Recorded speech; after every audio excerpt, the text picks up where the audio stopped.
Why do places matter for productivity? If productivity is local, why is policy still so centralized? Is regional underinvestment simply a market outcome, or does it reflect institutional failure? And what does a place based growth strategy actually look like in practice? We are going to find out. Welcome to Productivity Puzzles on Ask the Expert.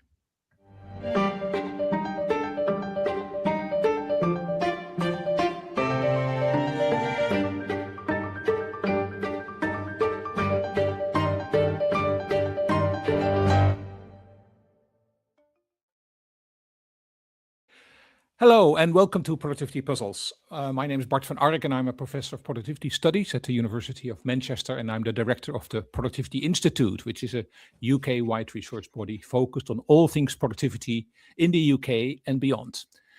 This is the first of 5 short episodes that we are releasing during National Productivity Week 2026, which started today.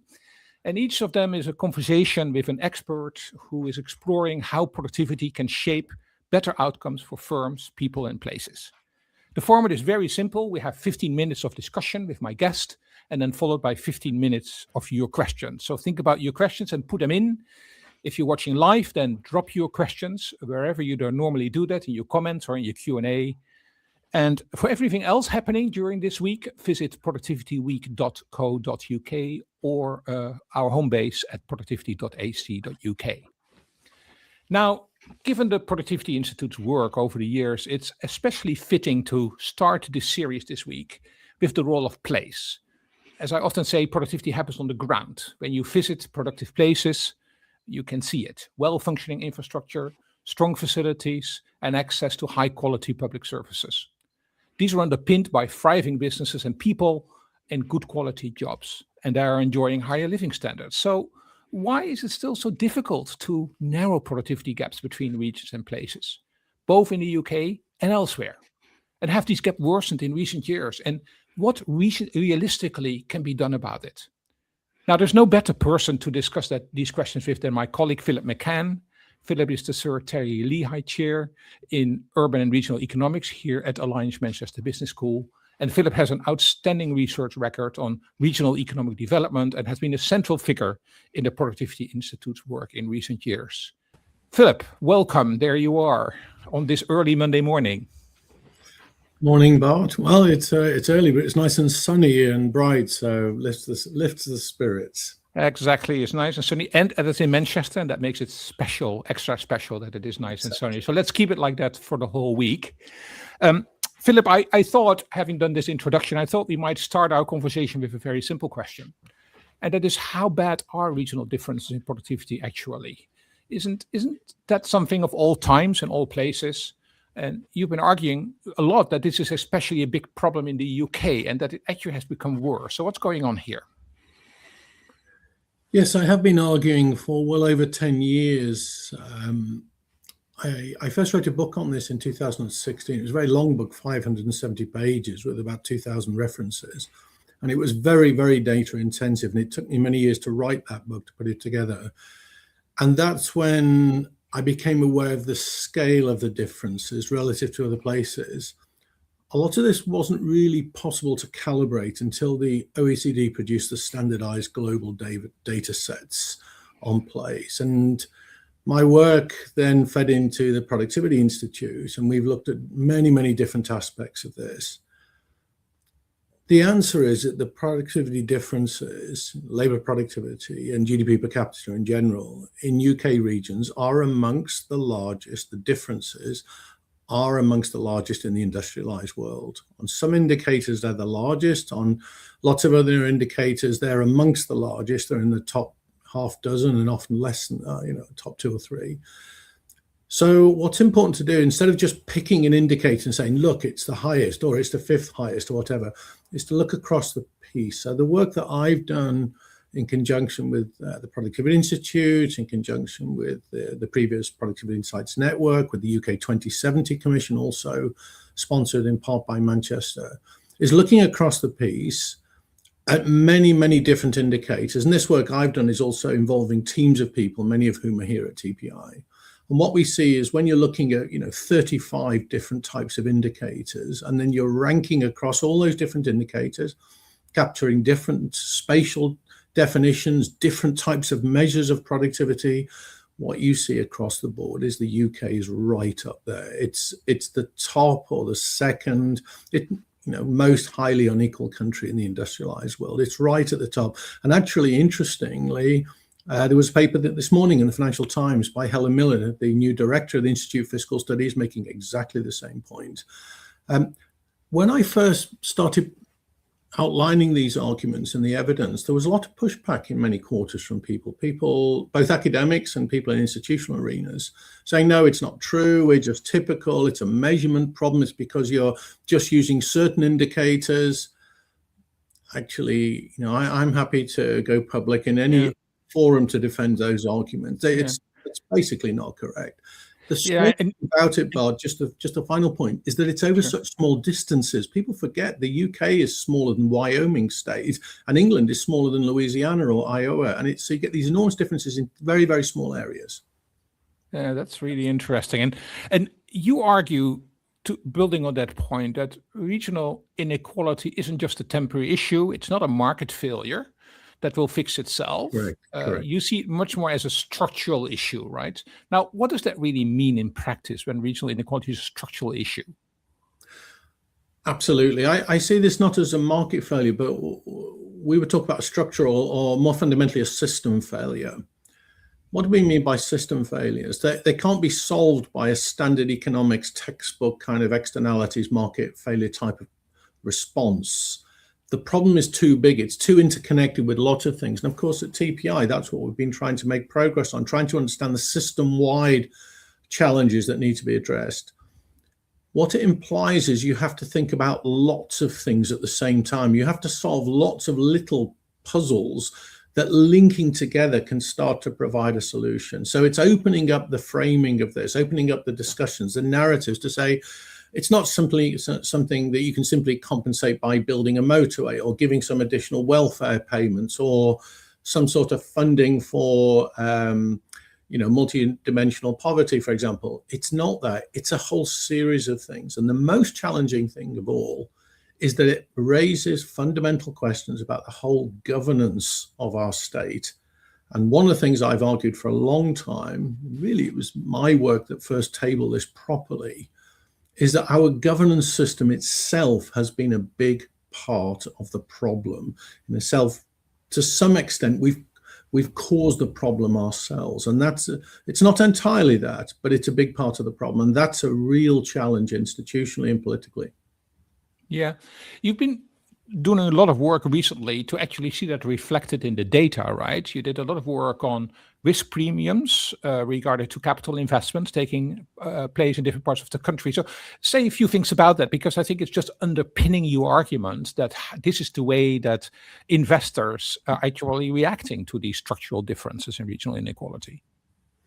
Yes, that's been a big part of our work in recent years here at TPI. And, I have to say it's extremely exciting, firstly, because it's novel, it's so novel. And secondly, because the data is so powerful. And it really is testament to this problem. So we have a team, including colleagues from the University of Groningen in the Netherlands, where obviously you're connected and I used to be. Also, we have other colleagues here in the data lab. Also at the Blavatnik School in Oxford and elsewhere. So we have a broad team of people thinking about these things, but the data itself that we've generated, which has garnered a great deal of publicity, both academically, but also within the national media and in the national government institutions, tells us that investors know these problems and they price them in. What you get in is our risk spreads, a geography of risk spreads across the UK, which is extraordinarily large. So if you think about London being the safest location, where investors in general are the most, in terms of long term, are still the most sanguine. What you see is that the risk premium, the additional risk pricing you get on any kinds of large investments in the London region are still very low by global standards, largely because it's a capital city. It's also a seat of government, and it's also, of course, very deep capital markets there. But when you move away from London over very, very short distances, those risk premium, those risk pricing add-ons start to become very, very significant. So across the UK, the risk premia spreads between the big UK regions, the 12 UK regions, are typically of the order of 200 to 250 basis points. And when you go between cities, and particularly the central city areas, the commercial districts, those risk spreads looking across the UK are of the order of 300 basis points. Now, many people say, what does that mean? I don't understand what that means. Well, 300 basis points, 250 to 300 basis points is the pricing difference that international capital markets will price gilts, UK sovereign gilts on the global markets versus those offered by Romania or Chile. So quite literally, the capital markets price many, many parts of the UK as if they're, again, a developing economy. And strangely, that hasn't narrowed. It was a product of the global financial crisis, and it just hasn't narrowed since then. So really, 2/3 of the UK is more or less in junk bond territory, effectively permanently. Certainly over the last 16, 17, 18 years, that's the case. So I think many people will say to that, okay, if that's the case, that these private investors are factoring in these risks, government needs to intervene. And the best way to do that for government is to massively reallocate funding for public investment to lagging areas. That would be an obvious answer to this. But you are a bit skeptical of that just throwing more money at lagging regions is going to solve the problem. Why is that? So you have to look at it from the point of view of the investors. And who do I mean by investors? I mean pension funds, I mean insurance companies, I mean investors in the UK, people entering stock markets and so on. Also global investors looking for investment opportunities in other countries. I mean, this is an enormous arena, but investors tend to think in fairly similar ways. So if investors are looking at a place, they're thinking about what are the conditions in that context, whether it's skills, governance, infrastructure, environment, whatever it might be. What are the conditions that we would call the capitals, the underlying capitals, social capital, physical capital, human capital, and so on? What are the underlying capitals or conditions which are conducive to my investments, if I were to invest there, being successful in the medium and the long term? What are the things that are needed to ensure that if I were to invest here, that the investment is going to have a really good life commercially, in terms of if I want to sell it or I still want to manage the investment, whichever, it's a really viable investment. That's the critical set of questions they ask. They don't say, well, how much money is being given by government? They don't ask that question. They say, if there is money coming from government, what is the money being used for? Why is the money coming here? How is it being used? How is it being deployed in the local context in a manner which is going to nurture, foster, and enhance those investments? And that's where you get to these institutional and governance issues. It's not about giving more money, giving more taxpayers money, giving more fiscal resources. That is part of the story, but a key aspect of it is specifically what they're used for, how they're deployed, and how that's communicated and understood by the wider markets. So building these local capabilities and these local institutions is really what you could call place-based approach to growth and to development. But it can easily sound like a bit of a slogan, right? So, and particularly in the UK context, given the problems you're mentioning, I mean, the government does talk about these kind of things. But from your perspective, what does a place-based growth strategy then actually require, and how does it differ from sort of one-size-fits-all kind of regional development as we've seen before? A key element in terms of what is place-based. Place-based for me is about rebuilding the public realm. The public realm where people work together, institutions come together, different types of assets, different communities of practice, different skill sets, where there's a common sense that people want to work together for the common good, and also that they have the legal and the financial powers and resources to make that happen where they choose. That's the key thing about place-based. And so it's intentionally and explicitly, it's about mobilizing those local assets, those local communities, to move things forward. So that's what place-based has to be about. That cannot be one size fits all. It's the complete opposite.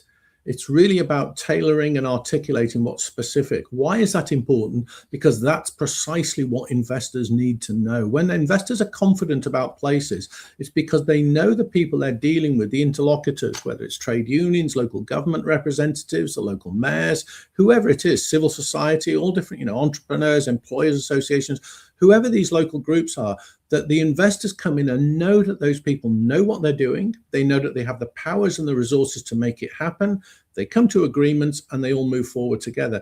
That's what market confidence is all about. So it's not about just compensation systems. That used to be the way we thought about things. And I remember having a conversation with a Treasury official about 25 years ago, who basically said to me, we don't need any of this place-based stuff. It's all nonsense because the market will solve everything. Well, I think we understand that that is fundamentally not correct. The market provides solutions as long as the institutional systems are properly designed and well enforced in order to allow the market to do the heavy lifting. And that's where investors are. They provide those market capital resources, but they can only do it if the system is there in place. And that's where the devolution type agenda is really so important, getting those system building blocks to allow the market to start do the heavy lifting to bring those places forward. Yeah, so we're going to go to questions in a second. Just one last question before we go there. And in the meantime, please, people do put in your questions in the comments. We've done some work around it, and you've led some work around it in TPI around what we call investment in productive places, right? So we've actually looked in quite a bit of detail at what it takes for a place to actually have a strategy to build these institutions and capabilities.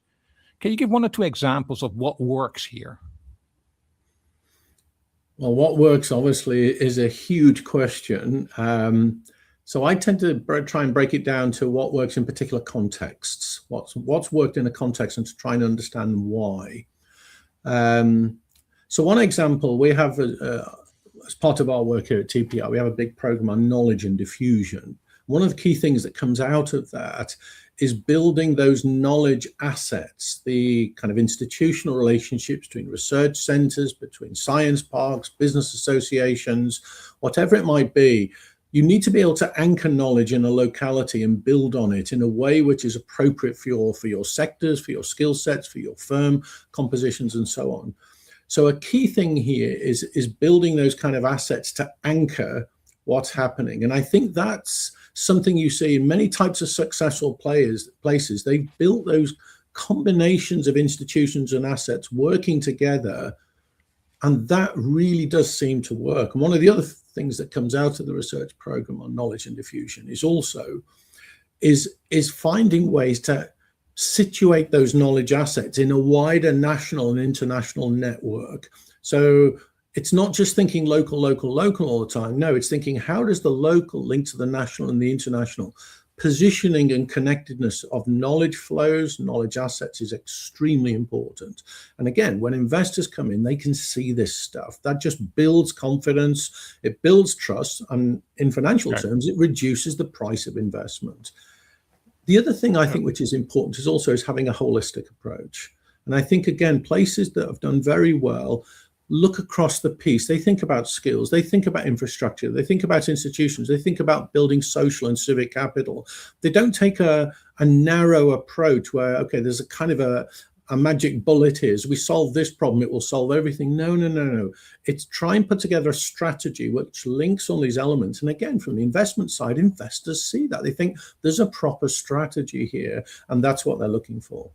That's really interesting. And that's actually a really good segue into the Q&A. Some questions coming in. So the first question here is, what, if any, is the role of evaluation and policy learning in reducing the regional productivity gaps, right? So one thing is to have a strategy, but the other reason, of course, you need to be evaluating to learn from these policies.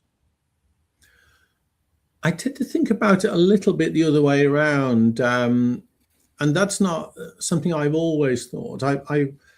I've kind of shifted in my thinking. I used to tend to focus much more on ex post evaluation, but you really have to understand what the framework, the model is. You have to understand that really well in order to make that ex post evaluation meaningful. Whereas I think the shift nowadays is much more a sense of doubt that we don't know actually what works. We've got to discover it through trialing things. We've got some key principles along the lines of the things that we've been talking about already, but then really try to roll things out, build a strategy and try them, and then test, then implement, then evaluate, and then go forwards and backwards. So much more linking between kind of deductive and inductive, empirical and institutional, empirical and analytical, go forwards and backwards across all these dimensions. So you do need evaluation, extremely important. And you also need monitoring, which is, the ongoing process that leads to ex post evaluation. All of that is critical. But right at the outset, you need to build a strategy around a theory of change where the links between your intended inputs and outputs and to outcomes, and then the shift in those outcomes towards impact, all of that has to be kind of set up from the outset, but also is a process itself of discovery and calibration and recalibration. So it's a much more dynamic, a much more fluid set of issues than I think we thought about maybe a decade ago. And I think that's particularly important in the UK with all the devolution agenda. A lot of this is happening now. So there's very much a discovery and experience program going on. So another audience question here is the upcoming local elections, 2 weeks out. And of course, in a election campaign, productivity isn't sort of the hot topic. It's a hard topic to talk about. But what should voters, in your view, be listening for if they want to know whether the local leaders are really serious about sort of long-term economic growth and development and productivity and all the things that we're talking about in this webinar? It is difficult because most voters don't directly think about these things, and they're thinking about other stuff. But I think in the end, indirectly, they are thinking about these things. They're thinking about jobs. They're thinking about incomes. They're thinking about prosperity. Absolutely, they are. And of course, productivity and all the things we're talking about are the underlying drivers of all of that stuff. But the difficulty, as you said, it doesn't figure front and center of many political narratives. I mean, obviously, the government talks about growth being central, but when you read the media in general, these things are just not really there in a lot of the narratives or discussions. So where to look? Well, firstly, I know it sounds a bit elitist or exclusive, but I always tell people to read the Financial Times and The Economist, because most of the stuff we're talking about is just not covered in most of the media. It's just not there. Yeah.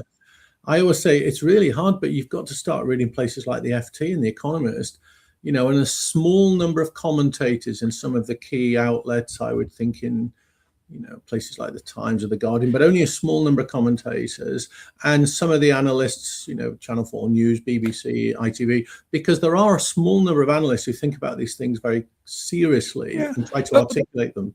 But let me push back a little bit on that, because as you say, most of the voters are not reading the Financial Times and The Economist. And isn't there just something to the narrative that politicians can talk about, right? Like we always talk about we want to achieve better outcomes, but we also need to understand that we have limited resources that we have access to, and that we have to combine these resources as effectively and productively as possible. It seems to me there's something in the narrative that everything can be done, whereas we need to join up in order to get better results rather than all working in silos and trying to get the best out of everything. So my point is, shouldn't politicians also not talk a little bit differently around those topics in the campaign and be more straightforward on what it takes to achieve better results? Actually, I agree completely with what you just said, which is also why I think the devolution agenda is so critical, because I don't think it's possible to do those things at the national level.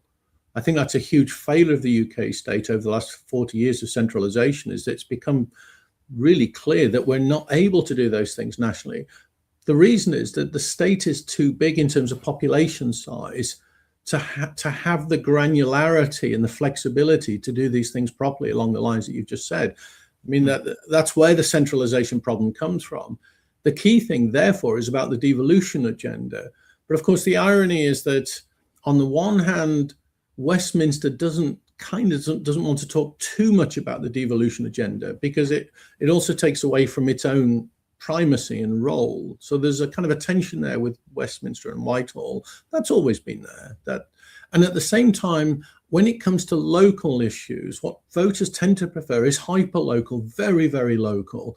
And we also know from the economics argument that also doesn't really work when it comes to the kind of things we're talking about. There's a kind of a sweet spot across industrialized countries between around 3 million and 8 million people, kind of meso levels of government or governance.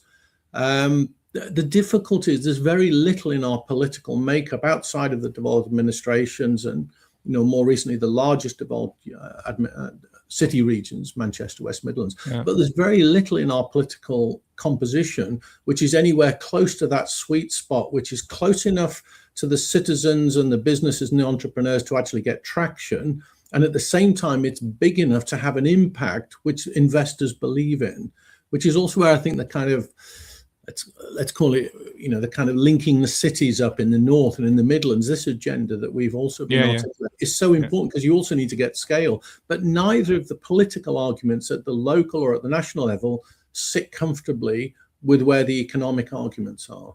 Yeah, we have 4 minutes left because people need to get to their day job. But I have 2 questions that I really want to kick in here before we leave. So it's 2 minutes per question. So the first one that just came in is, are there any sectoral productivity issues within the regional variations?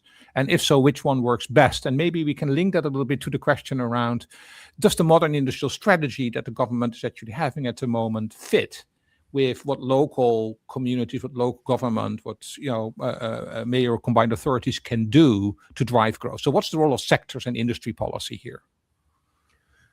The UK is curious in the sense that the sectoral thing, in terms of its explanatory power of regional differences, was very, very significant in the 1980s, the 1970s, early 1980s. Actually faded very fast in the UK context and faster than other countries. And very good work done by people like Ron Martin, Bernie Fingleton, and so on in Cambridge shows this, that the productivity differences in the UK across regions and cities are almost independent of the sectoral composition. You get big differences in all sectors. And that makes it really difficult in terms of targeting because it's much harder to identify. It's much more of a local system-wide shocks, the interactions between sectors rather than sectors themselves. Many people have worked on this, people like Bob Rowthorne and so on, but it's something which makes the issue complex, much more complex than might have been the case previously, because it's not particularly sectoral. And sectoral would have been a kind of a standard textbook way of thinking about this in terms of industrial economics, for example, in the past. It's not really relevant now.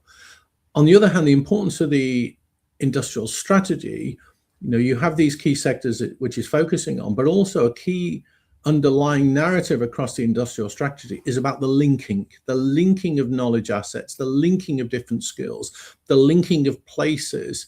And it's that linking argument, which for me really is the focus. It's not looking at individual sectors. It's trying to identify the key assets across sectors, but think about how do you link up, how do you build up and build out by linking and connecting? That's critical.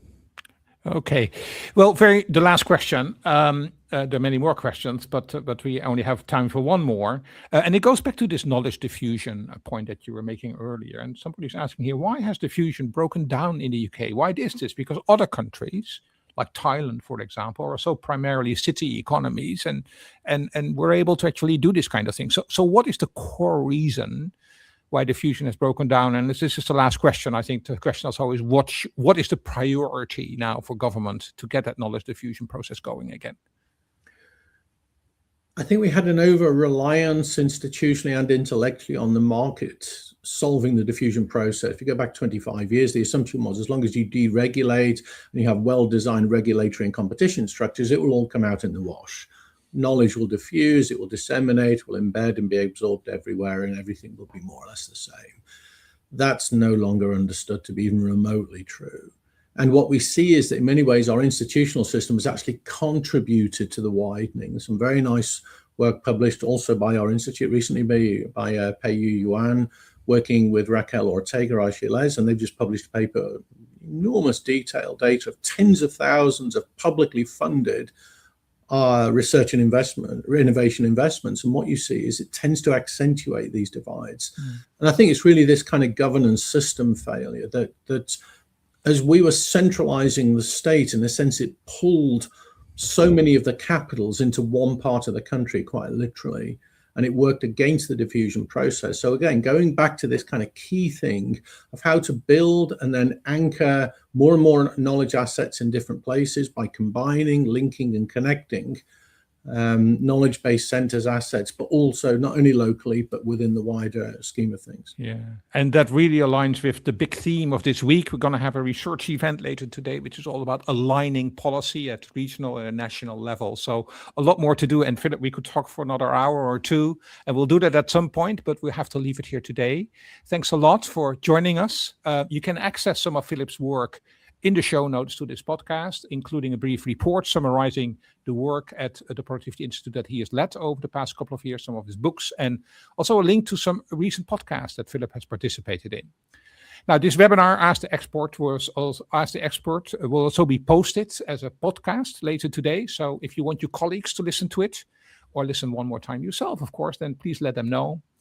Tomorrow's Ask the Expert will be on the topic of digital technologies and how we can make them work to deliver productivity in business models. And we'll do that with Chandra Velu of the University of Cambridge, and we'll hope you'll be joining us again.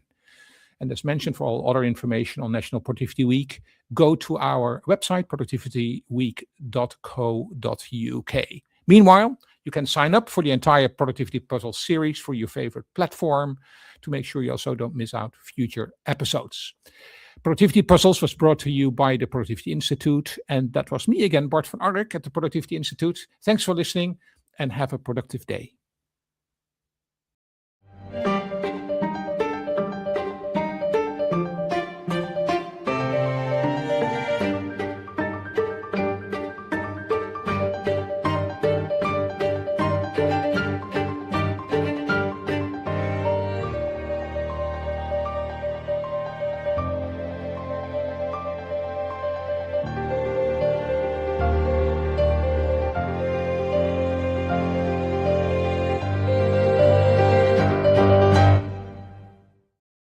The Productivity Institute is a nationwide organization that deals with all aspects related to productivity issues. So this is the slowdown in productivity growth across the UK.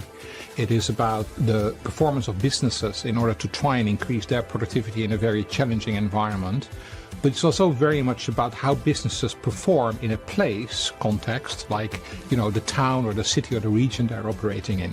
So it's very much about dealing with issues around investment in skills and in education of your workforce. It's about leadership and management.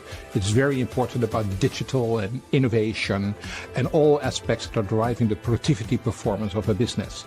And the real advantage of joining this course with the Productivity Institute is that it gives us access to a very wide range of experts in this area, because the Productivity Institute covers 8 universities across the UK. So there's a lot of brain power and expertise that we can bring to the table here.